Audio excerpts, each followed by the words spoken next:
On my 45th birthday, my wife and kids sat me at the head of the table for a special surprise. My daughter handed me a box with a cheap plastic prize, best disappointment. They laughed. I only smiled, thanked them, blew out the candles, and alone cleared the table while they entertained themselves at the TV. That night, I made up my mind. A week later, my wife showed up at my former job in her bathrobe, crying out in tears, "He left us penniless." I've never been the kind of guy who vents online. If my wife, Dana, knew I was sitting here in the garage at 2:38 a.m. typing all this on my phone, she'd probably roll her eyes so hard they get stuck. This garage, my garage, is the one place in the world that's still mine. Built it with my own 2 hands, filled it with every tool I ever saved for, even if the family now just calls it Dad's junk room. But after what happened yesterday, the noise in my head won't quit. I've got to get this out or it's going to eat me alive. A little background first. I turned 45 yesterday. Dana and I have been married for 22 years. We have 2 kids, Chloe, our 19-year-old college freshman, and Ethan, who's 14 and believes he's smarter than Einstein. I've been working at the same factory since before Chloe was born. It's not glamorous work standing on concrete floors for 10 hours a day, running the same machines over and over, but it's honest and it's kept a roof over our heads. 50, sometimes 60 hours a week. Never missed a mortgage payment. Never missed a car payment. I thought that counted for something. Lately, though, the factory's been whispering about layoffs. 3 guys from my line got axed last month. Management keeps tossing around words like restructuring as if putting lipstick on a pig somehow makes it prettier. I can feel the tension in every shift. Everyone's walking on eggshells, trying not to be the next one called into the office.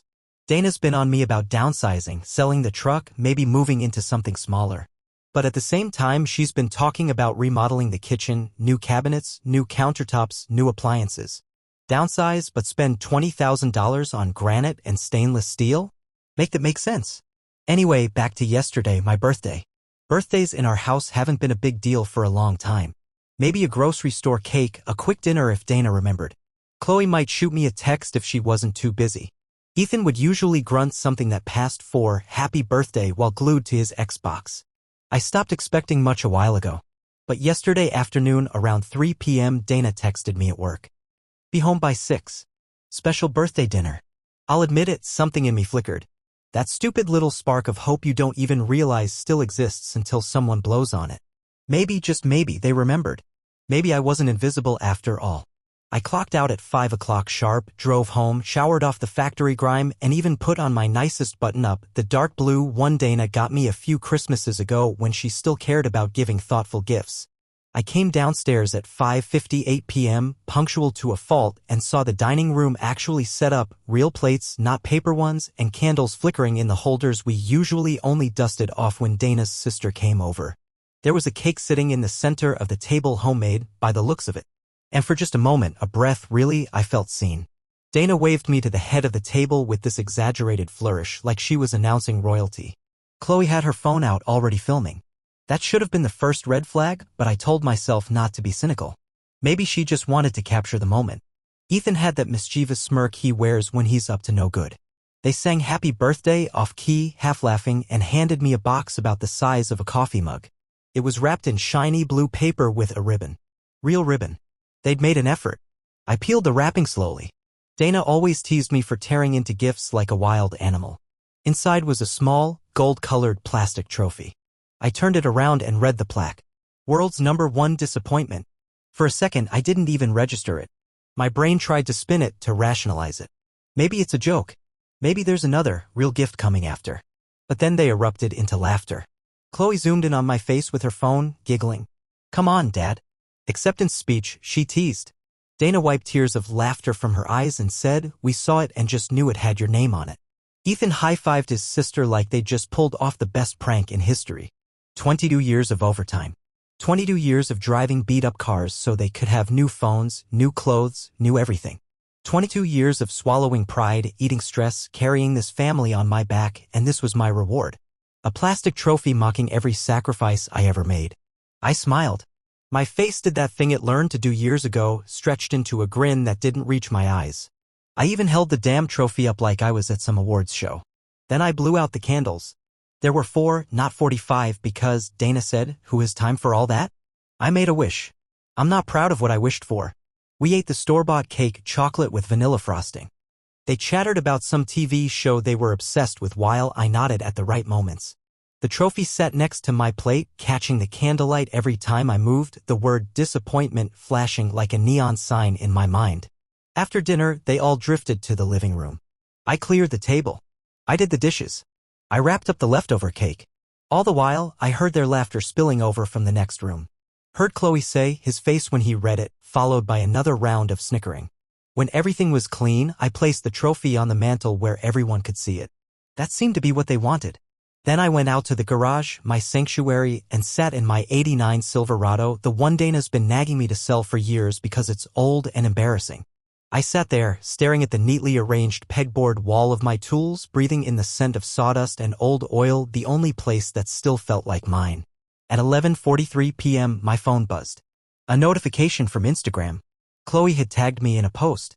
I opened it and watched the video, my reaction, caught in high definition, soundtracked by some snarky song about losers.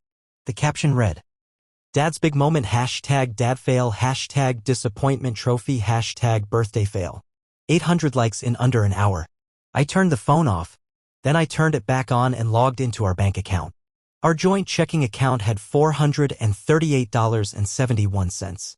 Savings was at $1,244.65. Dana's emergency fund, the one she thought I didn't know about, still had around $15,000. I sat there making lists, things that were legally mine, people I could still trust, places I could go. What I had to provide versus what I'd been giving, two very different numbers. At 3:29 a.m. I was still sitting there, drafting emails to myself. Making plans.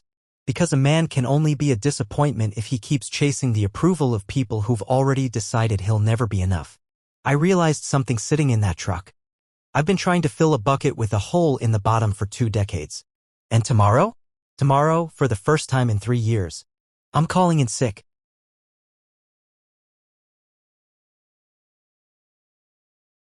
Tuesday morning, 6:15 a.m. sharp, I called in sick for the first time in over 3 years. My supervisor, Pete, practically choked on his coffee when he answered the phone. "You all right, Mark? You dying or something?"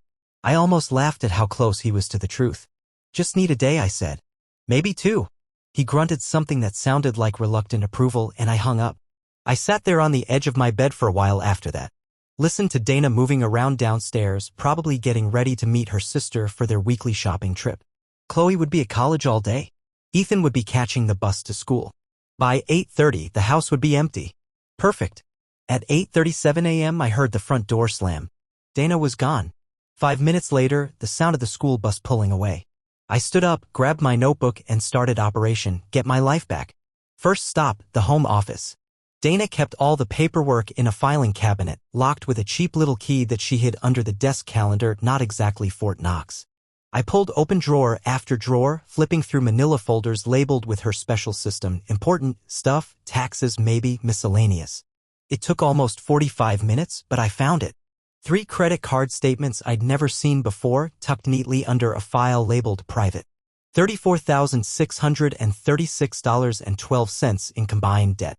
Monthly minimum payments that explained why our joint checking always seemed lighter than it should be, no matter how much overtime I picked up. Names of stores I'd never heard of.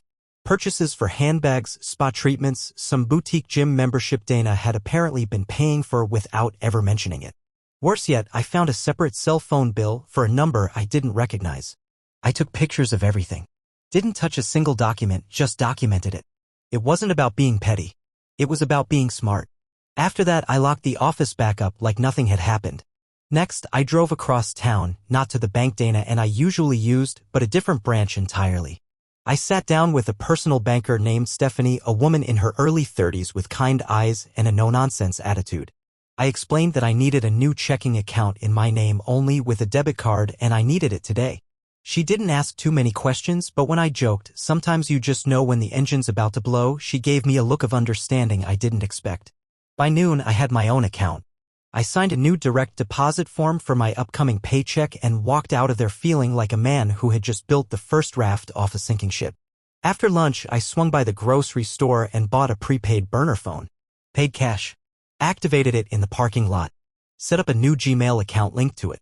Nobody would know about this line except the people I chose to tell. Around 2 p.m. I called Jake, an old friend from back when I still lived on the other side of town. Jake managed a small apartment complex. He was one of those guys who kept an ear to the ground. "You got anything open?" I asked him, skipping pleasantries. He didn't hesitate. "One bedroom, bottom floor. Not fancy, but clean. You can move in tomorrow if you want it. First and last month's rent up front." "Done," I said without even thinking. We agreed to meet later that night to sign the paperwork. Wednesday morning, I went to work like normal. Pete gave me a look, half concerned, half suspicious, but didn't ask questions. Around mid-morning, there was a quick announcement: mandatory training opportunity next week at the regional office. 5 days. Boring, but paid. No one volunteered. Except me. I raised my hand so fast my coworkers stared. "Sure you want to do that, Mark?" Pete chuckled. "Nobody likes going to corporate." I smiled. Could use the change of scenery. He nodded and signed me up. Perfect. A week out of town would give me a clean break, a reason to disappear for a few days without raising immediate alarms. That night at dinner, I really tried to give it one last shot. While Dana and the kids shoveled in their meals, I cleared my throat and said, "Maybe we should think about seeing a marriage counselor." Dana laughed so hard she nearly spilled her wine. "A counselor?" she said between snorts. "What, so they can tell you to stop being so sensitive?" Chloe chimed in without looking up from her phone. "Yeah, Dad, seriously. You've been extra lately." Ethan didn't even acknowledge the conversation, just kept clicking away on his game controller under the table. I finished my dinner in silence, feeling that last little flicker of hope die a quiet death. Thursday after work, I drove straight to Jake's apartment complex. Signed the lease. Handed over the cash. He gave me the key and a sturdy handshake. No questions asked. No judgment in his eyes. The place was small, tiny really. A battered kitchen, a cramped bathroom, and a single bedroom barely big enough for a bed and a dresser. But it was mine. And no one there had ever called me a disappointment. Jake helped me carry in an old mattress from his storage unit. Said it wasn't much, but it was better than sleeping on the floor. I promised him a case of beer once I got settled. He just grinned and said, "Get your life back, brother." Friday during my lunch break, I did something else I'd never dared before. I logged into my 401k account and requested a loan against it. Not everything, just enough to cover expenses for a few months in case things went sideways. The website said it would take 3 to 5 business days to process. Good enough. That night at home, Dana mentioned she'd been looking at new bathroom fixtures online. "Thinking about redoing the master bath," she said casually. "Probably cost around 12 grand. You think you could pick up some overtime?" I nodded. Smiled. Said I'd look into it. All while knowing I wouldn't be here to lift a single hammer. Saturday morning, Dana and the kids left early to visit her mother, a monthly tradition. They usually stayed overnight, coming back Sunday evening. As soon as the door closed behind them, I moved. Packed up the essentials. My father's old watch. The high school championship ring. My vinyl record collection. Important documents, tax returns, insurance papers, mortgage statements, birth certificates. I made copies of everything. Left the originals neatly filed. This wasn't theft. It was self-preservation. I grabbed my clothes, stuffed what I could into 2 duffel bags. In the garage, I carefully packed my tools, every wrench, every socket, every driver, back into my old red toolbox. I wasn't leaving behind a single thing that mattered. By late afternoon, I stood in the center of that empty garage, looking around at the life I was about to leave behind. The house. The memories. The disappointment. Everything. It should have felt sad. It didn't. It felt like breathing after years underwater. Sunday morning, I sat down at my new folding table in the apartment and wrote 3 letters. One for Dana. One for Chloe. One for Ethan. Each one honest. Each one final. I sealed them in envelopes, wrote their names across the front, and slid them into my duffel bag to deliver at the right moment. Tomorrow would be the start of my new life. No parades. No speeches. No applause. Just a man finally choosing to stand up and walk away from a life that stopped feeling like his own a long time ago. And you know what? It felt damn good. Sunday night felt strange. I sat in my tiny apartment, surrounded by the few things that actually belonged to me, feeling more like myself than I had in years. There was no grand feeling of triumph. No fireworks, no epiphany. Just a steady, calm certainty deep in my chest. I was done. I hadn't even realized how heavy life had gotten until I set it down. The plan was simple. Monday morning, while Dana and the kids were still adjusting from their trip back from her mom's, I would officially disappear, at least from their day-to-day lives. I'd already texted Pete the night before, telling him I wouldn't be attending training after all. In fact, I wouldn't be coming back to the factory at all. When Pete called me, he sounded blindsided. "Everything okay, Mark?" he asked. "For the first time in years," I said. There was a long silence. Then, surprisingly, he said, "Good for you." At 8 a.m., I parked my old Silverado, packed to the brim, outside the training center, just long enough to send a few final texts. A thank you to Jake for getting me the apartment so quickly. A message to my new job's HR manager confirming I could start immediately. And a single brief text to Ethan. "I'm still your dad. Always will be. This isn't your fault. I'm here whenever you need me." Then, I powered down my old phone for the last time and dropped it into a drawer at the apartment, where it could stay silent. The new phone, the one only Jake, HR, and Ethan knew about, buzzed quietly in my pocket. Felt like wiping the slate clean. By lunchtime, I was sitting in a diner a few blocks from my new job, filling out onboarding paperwork. The woman at the next table was laughing with her toddler over pancakes. The smell of fresh coffee floated through the air. For the first time in I don't know how long, my shoulders weren't hunched against some invisible weight. I could just exist. Meanwhile, back home, the wheels were falling off. Jake kept me updated through quick texts. Apparently, Dana had shown up at the factory looking for me. In a bathrobe, no less. Mascara streaked down her cheeks, yelling about abandonment and empty accounts. Security had to escort her out. Word traveled fast. By dinner, half the guys from the factory already knew I'd walked away from the marriage, the house, the whole crumbling mess. Some texts came in from old coworkers, mostly supportive. A few took cheap shots. Let them. I wasn't there to defend myself anymore. The next wave hit on Tuesday. Chloe. I woke up to a string of notifications on my new phone. Screenshots from Jake and a few others. Chloe had posted a TikTok. A video set to sad piano music. Photos of her, Dana, and Ethan looking miserable. Screenshots of the letters I left behind, carefully edited to make me look like the villain.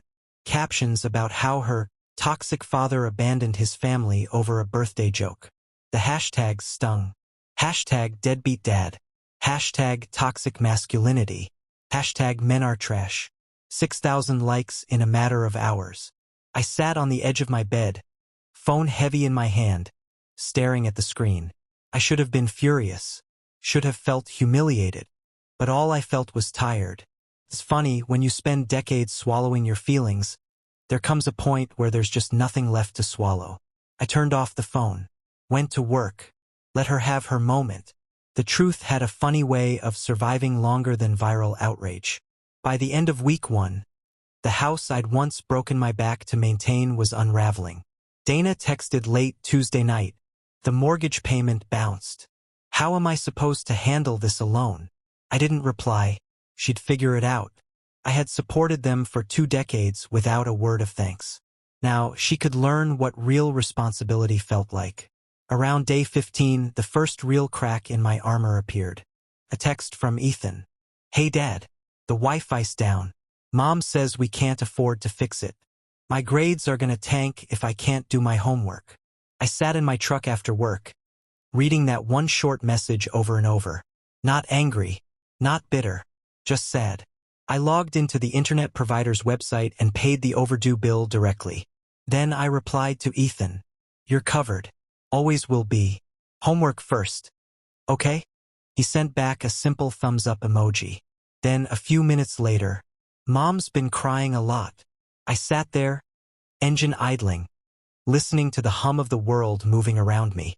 Not because I felt bad for Dana. She had made her choices.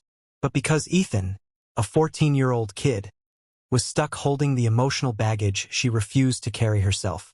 I texted back. "Not your job to fix that. You just be a kid. All right?" He didn't reply right away, but a few hours later, I got a quiet, "Yeah." That one word nearly broke me. Week 3 brought the paperwork. A thick envelope from Dana's attorney. She was filing for divorce on grounds of abandonment. I called the lawyer I'd consulted before the move. Sent over all my documentation, financial records, proof of child support payments, copies of the letters I left. He wasn't concerned. She'll try to spin it, he said. But your paper trail is clean. This won't go the way she hopes. For the first time, I actually believed it. Later that week, I ran into Tom, our old neighbor, at the hardware store. The encounter was awkward, both of us shuffling around like teenagers at a school dance. Finally, he cleared his throat. Mark, are the rumors true? You really left Dana and the kids high and dry. I gave him the condensed version. Explained the trophy. The hidden credit card debt. The years of silent resentment. Told him I hadn't left my kids. Just the people who thought humiliating me was a joke. His face shifted, suspicion melting into understanding. You know, he said after a pause, I always wondered how you put up with it so long. He clapped me on the shoulder. Good for you. By the end of week 3, I was settling into my new life. The apartment was still bare, a mattress on the floor, a cheap thrift store couch, a battered coffee maker, but it was mine. At night, I sat on the tiny patio, sipping coffee, watching the stars creep across the sky. No one barking orders. No one rolling their eyes at me. No one mocking me behind my back. Just quiet. Glorious, healing quiet. Of course, the real confrontation was still coming. I could feel it building, like the pressure inside an old water heater ready to blow. Dana wasn't done yet. Chloe wasn't done either. They thought they could shame me into coming back. Into fixing their mess. They didn't realize. You can't shame a man who's already lost everything he thought he had. They didn't realize. I wasn't running away.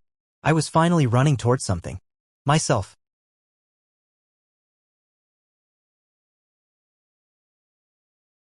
Saturday morning came heavy with tension. I sat at a corner table in the small coffee shop Jake had suggested, neutral ground, public enough to avoid a scene. I ordered a black coffee, no frills, and waited. Dana showed up 20 minutes late. She looked different, tired, worn down. No makeup, hair thrown into a messy ponytail, wearing jeans and a plain sweater instead of her usual polished outfits. She carried a canvas tote bag instead of one of the designer purses I'd helped pay off over the years. She didn't look at me when she sat down. Just stared at her chipped nails, picking at them the way she always did when she was nervous. We didn't waste time with small talk. She slid a folder across the table. Terms for the divorce. I thumbed through it. She wanted to keep the house, fine by me, it was just walls and floors now. She wanted her car, also fine. I would keep my 401k, my truck, and the few personal items I had already taken. Oscar's support would be handled separately, direct payments to cover his needs. Nothing for Chloe. She was legally an adult and, frankly, had made her feelings very clear. It was fair. More fair than I expected. We haggled a little, like two strangers negotiating over junk at a garage sale, not 22 years of marriage. And then, as if she couldn't help herself, Dana said quietly, it was my idea, you know. I looked up. She was still staring at her coffee, not at me. The trophy, she said, voice barely above a whisper. It wasn't Chloe's idea. It was mine. I leaned back in my chair, staring at her. I figured if we made it a joke, you wouldn't take it seriously, she said. I said nothing. Because what was there left to say? She had orchestrated my public humiliation. She had laughed the hardest. She had filmed the whole thing, knowing exactly what it would do to me, and posted it anyway. For likes. For validation. For whatever sick, twisted satisfaction it gave her. All the years I worked late, drove old cars, skipped vacations, bent over backward, reduced to a 6-inch plastic trophy and a few thousand likes on social media. Dana finally looked up at me, eyes wet. I was angry, she said. I felt trapped. I resented you for the life we had. I raised an eyebrow. The life I broke my back to give you? She flinched. I tried to talk to you, she said, a little defensively. You never listened. I smiled, small, sad, tired. No, I said. You didn't talk. You rolled your eyes? You made snide comments. You joked about things that weren't jokes. You poisoned every small moment until there was nothing left. Silence stretched between us like a canyon. I'm not coming back, Dana, I said. This isn't fixable. She nodded slowly. Maybe she already knew that. Maybe part of her was relieved too. We signed the preliminary agreement, shook hands, how surreal was that, and she left without another word. Life after that settled into something almost resembling peace. Oscar started coming over every other weekend. At first, he barely spoke. Just sat on the couch, gaming on his phone, making small, polite conversation. But little by little, he opened up. We worked on the rusted-out '67 Mustang I bought cheap off a guy at work. It was more holes than metal, but it gave us a project, something to do with our hands when words were too hard to find. We talked about music, about school, about the car. Not about Dana. Not about Chloe. Not yet. One Saturday evening, as we wrestled a stubborn bolt loose from the Mustang's engine, Oscar disappeared into the apartment and came back holding something. The trophy. That damned, gold-painted, cheap plastic trophy. He held it out to me, face serious. I found it in the trash, he said. Figured you should have it. I took it from him, feeling its ridiculous, flimsy weight in my hand. It was cracked now, a hairline fracture running through the base. Fitting. I smiled. Thanks, buddy. I put it on the top shelf of my bookcase, not as a symbol of pain, but as a reminder. A reminder of where I came from. What I survived. And why I'd never go back. One morning, about a month later, Dana called while Oscar was still sleeping. I almost didn't answer. But something made me pick up. She didn't yell. She didn't beg. Instead, she spoke calmly, almost like the woman I married a lifetime ago. She told me she had started therapy. Said she was working on understanding her anger, her resentment, her own role in what had happened between us. Said she wasn't calling to ask me to come back, she knew that ship had sailed but wanted me to know she was trying. I listened. I said okay. Because what else was there to say? Some things were too broken to fix. Chloe never reached out. Not a text. Not a call. Part of me still hopes she will someday. Another part, the part that's healed a little more with every sunrise, knows that you can't force someone to see your value. You can only stand tall and live your truth. Maybe she'll come around. Maybe she won't. I'm at peace with either outcome. As for me, the new job is solid. The apartment, still sparse, still small, feels more like home every day. I bought a Real bed frame, a decent couch from a thrift shop that doesn't smell like a crime scene. Hung up my old Metallica poster, the one Dana made me take down years ago because it was too juvenile. When Enter Sandman plays now, it doesn't sound like teenage rebellion. It sounds like freedom. Some nights, I sit on the patio with a cold beer, listening to the hum of the city. I think about the man I used to be, the man who thought sacrifice guaranteed love, who thought loyalty meant acceptance at any cost. That man deserved better. I deserved better. And finally, I'm giving it to myself. Oscar's been talking about getting his learner's permit next year. He wants to take his driving test in the Mustang once we get it running. I promised him we would. I'm a man of my word. Always have been. Just took me longer than I'd like to realize that the first promise I should have kept was to myself. Is this a happy ending? I don't know. It's not fireworks and grand speeches. It's a quiet, hard-earned peace. It's a life rebuilt from ashes. It's a man sitting alone in his garage at 2 a.m., not filled with rage or regret, but with gratitude. Gratitude for every mistake that taught him better. Gratitude for the strength to walk away. Gratitude for the second chance to live, really live on his own terms. No more chasing approval. No more filling buckets with holes in the bottom. No more being a punchline in someone else's joke. Just me, the road ahead, and the steady rumble of an old engine ready to run again.